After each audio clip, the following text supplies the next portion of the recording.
Hello from Mississippi, Adam Taxin here. This is my sunset report.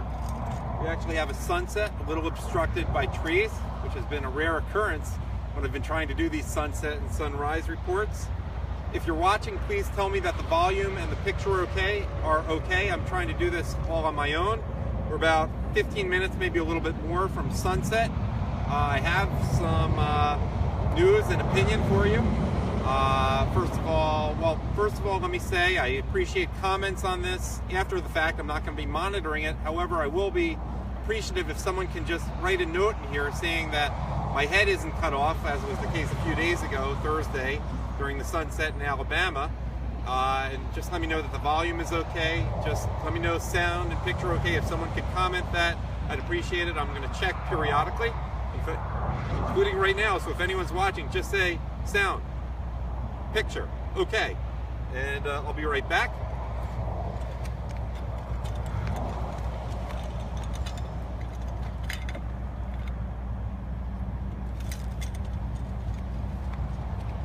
That would mean you, Rachel, Lori, Keith, I know you're watching right now. So let me know that the sound and picture are okay. First of all, I'll just tell you, I'm wearing Mardi Gras beads. This will be the only time. I didn't do anything major to get them. Usually years ago, 15, 20 years ago, I had some fun at Mardi Gras. I was a little subversive about it. There were a lot more intricate, exotic beads taking place. That's another story altogether. These are just ones that I found on the street and weren't too particularly covered by bodily fluids, whatever. It can be pretty gross in New Orleans. I'm leaving. I was going to spend all week there. I have bad pollen allergies. I guess I have an overly active immune system, otherwise in great health, I think, despite not exercising much and being 45 years old. But for whatever reason, in recent years, pollen really can knock me out. In Louisiana, as well as places in Florida, are just about the worst place to be in the country for pollen right now. So I'm done. Probably got enough. I got a lot more video and pictures than I thought I would. Immediately had a great Shabbos there in Metairie, and really had a full experience in just a little over 2 days over there, one of which was completely consumed by Shabbos. Let me check, make sure I'm okay. Still 13 minutes until sunset. Okay, great, I'm fine, apparently. Okay, with that in mind, let's get to the news and opinions, starting with the Tom Perez thing. That's not Tomas Perez, who was a utility infielder, I guess, maybe 10 years ago for the Philadelphia Phillies. I forget what years he was. He was not a major player. Maybe it was more recently. Maybe he was on some of the good teams they had. And interestingly, I noticed that the Phillies have, I think, 11 of the 25 people on their depth chart are Latino. Latin names. I don't know that much. They haven't been worth following the last few years, but it's just kind of an interesting development for the Phillies, who were known as kind of the most racist team. If you watch what's that guy's name? The baseball documentary, Ken Burns. He liked to point them out, and he sort of ignored anything good. I think he had a bone to pick against them because he was really into virtue signaling with that. But the Phillies really did, I'm from the Philadelphia area, gave Jackie Robinson a harder team than any other team. And they were not particularly good about hiring black players, though Richie Allen in 1964 was a star starting then. Cold out here.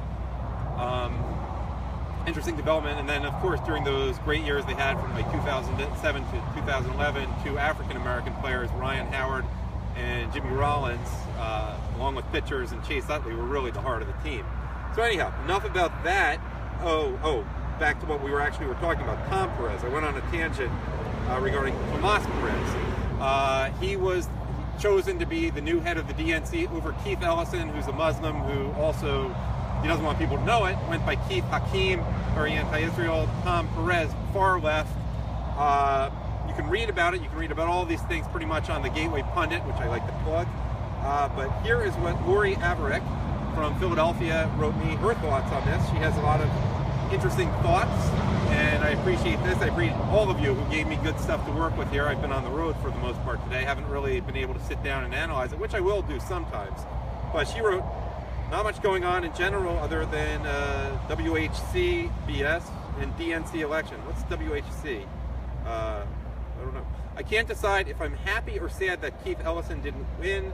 I'd love to see the party go that far left and destroy themselves. Also, the Academy Awards, which I can't watch and I'm really pissed about because I used to like to see what everyone was wearing. Now it's intolerable. And I just want to respond.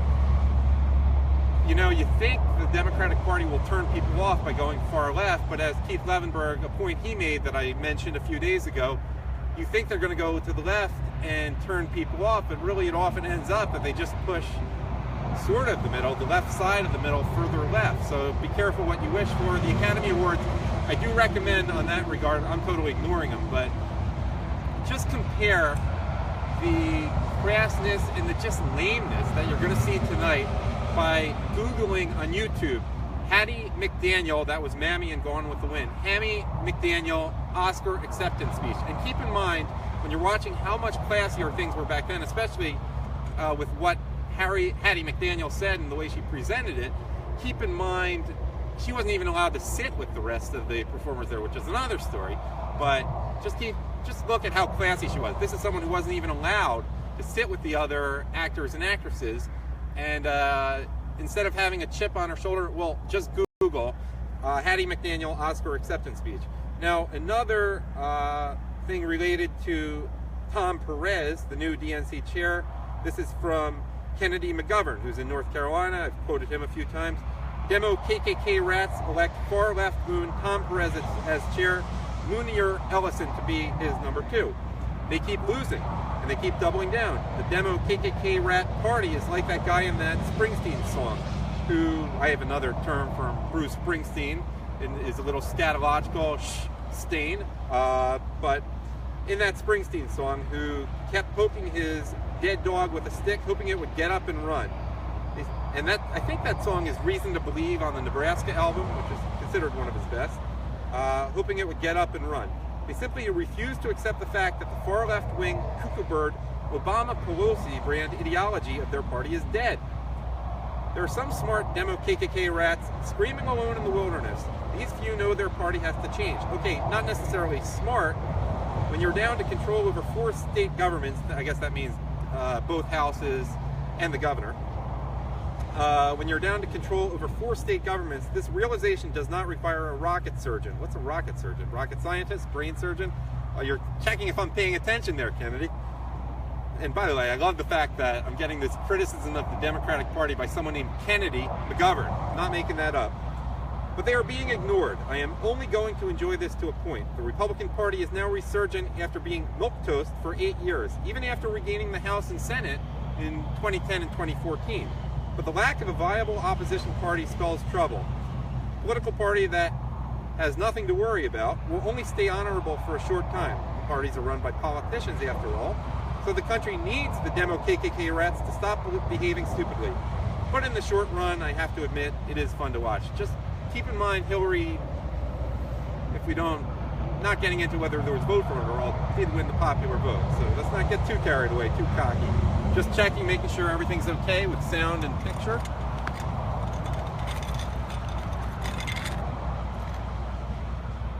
Apparently it is. All right, continuing. You see the sun, about as close as we're going to get to the sunset because the trees blocking things.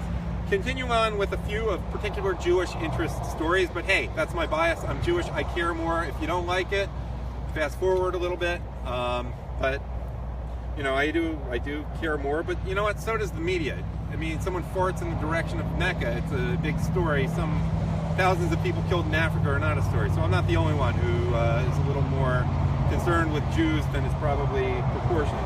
This is from Yoel Israel, in Israel. I didn't misspeak that, that is his last name. He writes that he believes, you can follow all these people on Facebook, by the way. I believe that by the end of Trump's first term, there may be a bombing of Iran. The only reason it will not happen, however, is not because of Trump, but because of Bibi. Bibi wants to be reelected and will not take any chances politically. Bibi here is the coward, not Trump. And this, you know, I have to say, I've noticed, I am a Netanyahu fan, but people in Israel aren't quite as warm, and I'm talking even conservatives in Israel, not the opposition party, not Labor. They're not quite as warm toward Bibi as average Jewish conservative Americans, and certainly I think Christian conservatives like Bibi even more than Jewish conservatives do over here, if I had to judge. But it may be because he speaks such good English, realistically. I mean, his English is so much better than one would expect from an Israeli politician for whom English is not the native language, so maybe we give him more credit than that. He speaks English actually probably better than most American politicians. He did grow up over here, went to Cheltenham High School, which also happens to be the alma mater of Reggie Jackson and Mark Levin. Speaks perfect English and speaks it particularly well. So that's from Yoel Tzion Israel in Israel. Another point, also related, well, this is related to Philadelphia, where I happen to be from. News story that headstones in a Philadelphia Jewish cemetery were vandalized. Fortunately, not the one where my grandparents are buried, but it doesn't make it any less awful. He writes, and Charles, who wrote this, is a proud moderate. He will definitely call out conservatives, liberals. I think he enjoys it a little too much sometimes, but he's fair-minded, and, you know, take this how you want it, but he wrote the same thing I say when conservatives want to blame Muslims as when liberals want to blame Trumpists. Hear the case before you try it. So, well, he does administrative stuff like this, so, you know, that's a position I would expect him in particular to have. We'll see. We'll see what the facts develop. He writes, said by Judge Murrah, later had a federal building named after him in OKC. He's talking about the OKC bombing, though you could probably look and see that there's some other theories out there about Timothy McVeigh, but we're not going to get into that right now. 5 minutes till the official sunset. I think it's further down below the trees. Another point of particular interest to Jews, this is going on in Montana, which doesn't have a lot of Jews, though there's some interesting things related to that in Whitefish right now. I won't get into those, maybe another time. But from Gil Vietor, who is part of the Lake Havasu City, Arizona Bureau of Adam Taxin's Sunset Report. This is an example, he says, of Montana doing the right thing. And according to a report from the Great Falls Tribune, that report says that a bill has passed, one of the first hurdles to become law, that prevents the use of Montana state purchases going to businesses who boycott or are wanting to boycott Israel. I don't have the exact text here.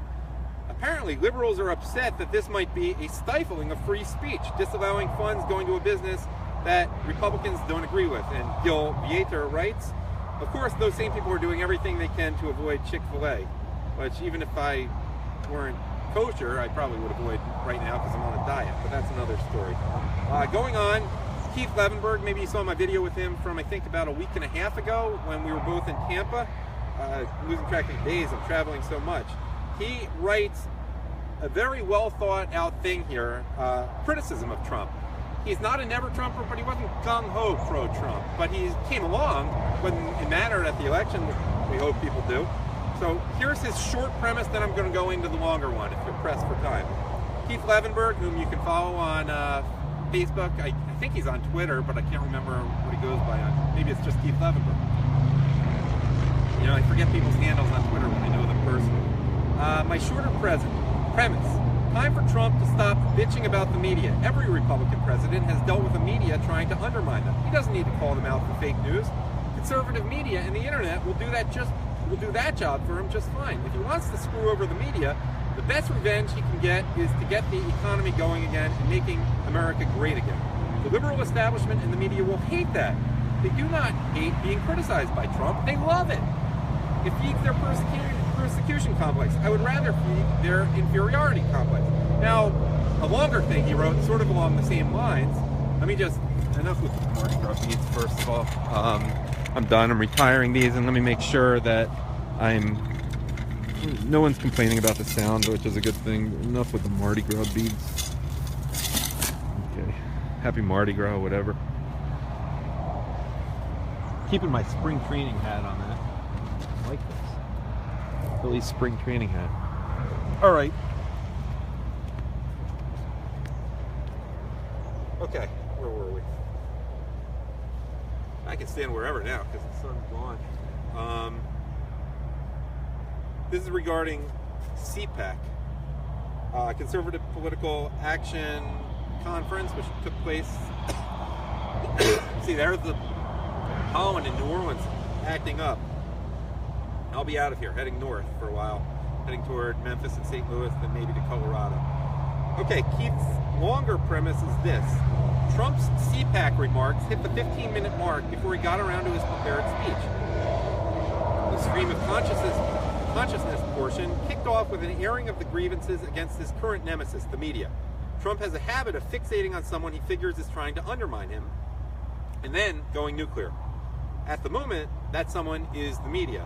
Meanwhile, here is an AP story about Trump's own executive branch employees conspiring to undermine him and the security of our country at the same time, apparently without anyone from the White House noticing or meting out any consequences, whatever, for their insubordination. I wish I had the title here. It's an AP story. So Keith continues, Keith Levenberg, Trump got famous for the catchphrase, "You're fired." But here is an incomplete list of people he didn't fire. 1. Homeland Security in quotes here, bureaucrats who have never caught a terrorist but are fighting tooth and nail against Trump's efforts to stop terrorists before they get here. 2. The Muslim extremist hired by Obama propagandist and fabulist Ben Rhodes for a position on the National Security Council, whose job responsibilities included such critical, quote, national security matters as promoting global entrepreneurship among women and youth, who couldn't stomach Trump's opposition to open borders and wrote a sanctimonious and much shared tattletale article for the Atlantic subheaded, "When President Obama left, I stayed on at the National Security Council in order to serve my country. I lasted 8 days." She shouldn't have lasted 1 day. Note that she resigned. She was not fired. 3. People who Trump has not fired from Keith Levenberg. Obama appointed Consumer Financial Protection Bureau Chief Richard Cordray, who presided over an agency conceived by fake Indian Elizabeth Warren, which was the subject of a recent National Review expose documenting its off-the-rails activism, failures of accountability, ignorance of the industry they regulate, and hiring criteria dictated from the very top, consisting of, direct quote, "sounds like a good liberal to me." 4. TSA bureaucrats and frontline wand wavers in Halloween costume security uniforms who have also never caught a terrorist, but who deliberately sabotaged Trump's anti-terror policies by applying executive order travel restrictions to people not even arguably covered by the order, but highly likely to arouse protest and public outrage by virtue of its illegal and convenient application to them. Very good point by Keith Levenberg. And then he has number 5. This one's short. Number 5 person who Trump hasn't fired but should have, from Keith Levenberg, Omarosa. And then finally some analysis of a number of stories from Giovanni Barricelli, who has a new blog, and if it's anywhere near as good as his writing that he just puts randomly on Twitter, it should be good. You can check it out at thepunchnews.blogspot.com. Okay, so he's talking about a few issues here. I'm going to go with his analysis. Just read it to you. Tom Perez, a personal bitch boy of Hillary Clinton and a leash dog of Barack Obama, was pushed through the DNC as the chair of the DNC. Now, let's look at what this numbnut did to try and appease Bernie Sanders supporters in the Black Caucus. He immediately named Keith Ellison the deputy chair of the DNC. Well, believe it or not, that didn't go over too well with the black members as they took to Twitter calling from, get this, a hashtag Dem exit. Well, that doesn't sound like unity to me, does it? Let's understand what each represent. Keith Ellison represents anti-Judaism, anti-white, heavy into the government establishment of this tricked out little group called Islamic Socialists. Now obstructive and very left. However, as we look at Tom Perez, he's not much different. His supposed democratic agenda is still a socialist reform, but with Tom Perez as the head, this allows Hillary to control what she wants from the DNC, once again. Oh, how cute. Other news from courtesy of Giovanni Barricelli. President Trump tells the media in a cute little tweet that he will not be attending their correspondence dinner in April. Well, why should he? It is just a night of left-wing mockery. He did the right thing. All it would have done would have created a platform for the media to bash on President Trump with President Trump in their presence. No way. Continuing. Now, there was an informal meeting, not a formal press briefing, where Sean Spicer made sure that the New York Times and CNN were not invited to this informal meeting, which is called a gaggle. New York Times and CNN were up in arms about this. He continues, ask Fox News how many times they were left out of gaggles during the Obama administration. So did Sean Spicer stump them? CNN and New York Times say due to their reporting of Wright's Priebus contacting the deputy director of the FBI, well, if that story was represented correctly, maybe there wouldn't be bad blood. Sean Spicer has many outs when it comes to who and who not to invite during his press gaggles, but he played it off. He said it is a daily pool, and that New York Times and CNN were not in that pool for that day. The pool was set up by them, not the White House. However, Sean Spicer invited, we got some weird bugs out here in Mississippi. Not like Canada in the summer, but still. However, Sean Spicer invited other members of the media, not New York Times or CNN, which they have every right to do, because Spicer invited others in this pool and left them out. They felt snubbed. Good. Going on to CPAC, which, by the way, there's a question. There are pictures, and I don't know, I wasn't there, like, of not that filled rooms, which my friend Jim Hoft at the Gateway Pundit put up, and some people were saying that's not right, they were all full. I don't know, I wasn't there. I'm curious what the reality was, but I've heard the enthusiasm was nowhere near as it was high as last year. But again, I wasn't there. I'm not going to pretend I was there. Okay, CPAC. The CPAC straw poll showed 86% president approval rate. And this was with a lot of pro-Trump people not going because of the presence of never-Trumps there. So it might have been even higher. Okay, CPAC straw poll showed 86% president approval rate. The number one thing on most people's mind was not the wall or immigration, it was tax reform. Secretary of the Treasury Mnuchin says that he plans, I hope I'm pronouncing that right, says that he plans on having tax reform by August 2017. I believe that there needs to be something before then, but I understand the process. March, April will be Obamacare, and the job will be given to one of the 6 designers, architects that are giving the bid for the wall. Sean Spicer talked about how Obama played with the numbers for catch and release. He said that Obama had ICE count people that were never caught. Many were on the other side of the border and simply ordered not to cross and counted as a catch and release. 2 more. Something that entered our news today was a story about a transgendered boy named Mac Beggs who won the girls' state championship, UIL state wrestling championship. This is in what state? Oh, I don't even remember. I saw the story. What state was this? I don't even remember. Illinois? Shoot. Anyhow, it's not the point. The president is the state UIL state wrestling championship. The president is forcing transgendered issues to go back to the states, thereby kicking away the notion that being transgendered is a so-called civil rights issue. Therefore, the Supreme Court will not hear the case. It will be a state's issue. This is super important. If transgender delegitimizes gender at birth, this opens up a can of worms that we would never be able to recover from. Lastly, the president is going to be speaking in front of Congress on Tuesday. No members of the Democratic Senate have boycotted. Instead, there are members who want to bring in people of oppressions, such as socialist way of conforming, create chaos, not solutions. We shall see how loud Congress gets that way. But rest assured, President Trump will deal the first blow. Again, that is Giovanni Barricelli who sent that to me, and he has recently started a new blog, which I haven't seen yet. I'm going to look at, and I'm sure it's well written because all his other stuff is great. Very well written. And that's punchnews.blogspot.com. I'm going to try to have a sunrise to report for you, hopefully over the Mississippi River, but I'm pretty tired. I don't know if I'll get to a place where there's a bridge, especially one facing east. It's easier to find one facing west because you got Natchez, Mississippi, Vicksburg, Mississippi, and Memphis, Tennessee. Memphis is kind of far. I doubt I'd make it there tonight. Not so easy facing east. There isn't necessarily a park at those bridges the other way around, and obviously sunrise is east. But stay tuned, I guess. Thank you for watching. Comments, very much suggestion if you want to actually give me stuff, written stuff that I can use for future broadcasts, so-called broadcasts. Hey, that's good too, but I appreciate any feedback you have, or if you want to discuss these issues further. Adam Taxin, Sunset Report. Thank you those of you who wrote stuff that I used on this, and I'll see you later.